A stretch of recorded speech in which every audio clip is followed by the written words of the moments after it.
ایک بزرگ تھے، یہ نہر کنارے وضو کر رہے تھے تو کئی دنوں کے فاقے تھے۔ کیا دیکھا کہ پانی کی سطح پر بہتا ہوا ایک خوش نما سیب آیا تو اشتہاق غالب ہوئی، اس کو پکڑا اور کھا لیا۔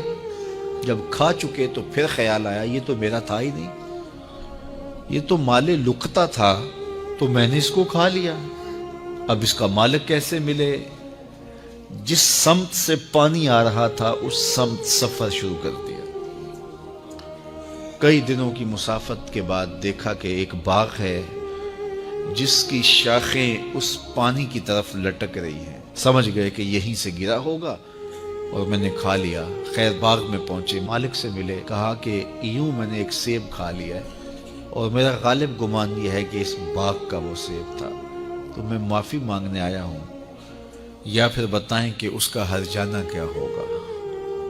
جب مالک باغ نے یہ بات سنی، وہ بھی صاحب نظر تھے، سمجھ گئے یہ تو کوئی در یگانہ ہے، یہ تو کوئی گوہر یکتا ہے، تو تیور بدل لیے۔ کہا ایسے تو نہیں معافی ملے گی۔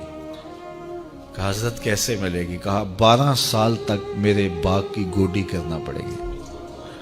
اللہ اکبر، اور ایک شرط اس کے علاوہ ہوگی۔ کہا ٹھیک ہے، میری غلطی تو معاف ہو جائے گی نا۔ 12 سال تک باغ کی گوڈی کرتے رہے۔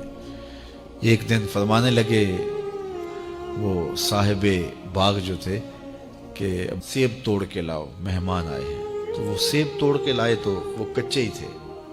تو کہا تم 12 سال ہو گئے ہو سیبوں کے باغ میں رہتے ہوئے، تمہیں پتہ نہیں کہ کچے سیب اور پکے سیب کیسے ہوتے ہیں؟ کہا حضرت مجھ سے قسم لے لیجئے 12 سال میں ایک دفعہ بھی نظر اٹھا کے سیبوں کی جانب نہیں دیکھا۔ ایک سیب کھایا تھا، میں تو اس کی سزا بھگت رہا ہوں، میں تو گوڈی کرتا ہوں، اوپر کبھی نظر بھی میں نے نہیں اٹھائی۔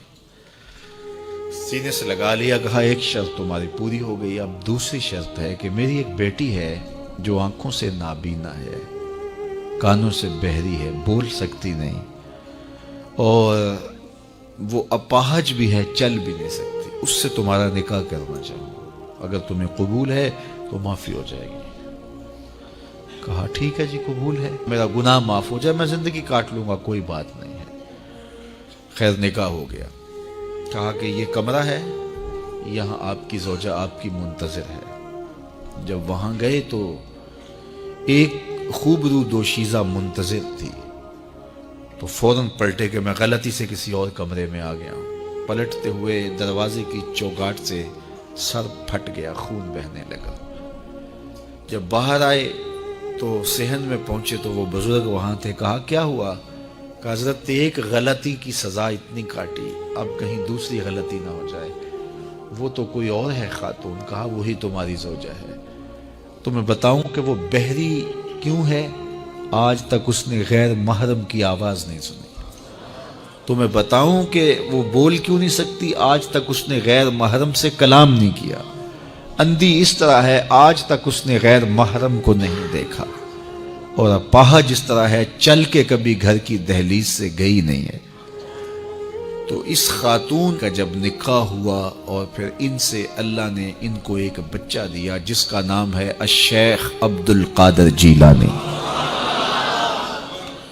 جب ماں باپ اس طرح کے ہوں تو بیٹے اس طرح کے ہی ہوتے ہیں۔ باپ کا لقمہ پاک اور ماں اپنی آبرو کی کیسی محافظہ، پھر در یگانہ اور گوہر یکتا جو پیدا ہوتا ہے وہ دین کی احیاء کرنے والا ہے، دین کی مردہ قدروں کو نئی زندگی دینے والا ہے۔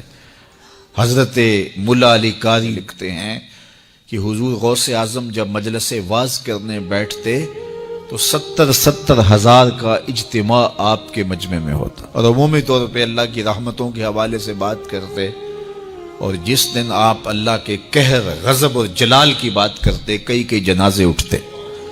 یہ آپ کی گفتگو کے اندر عصر کا رنگ اور شیرینی تھی۔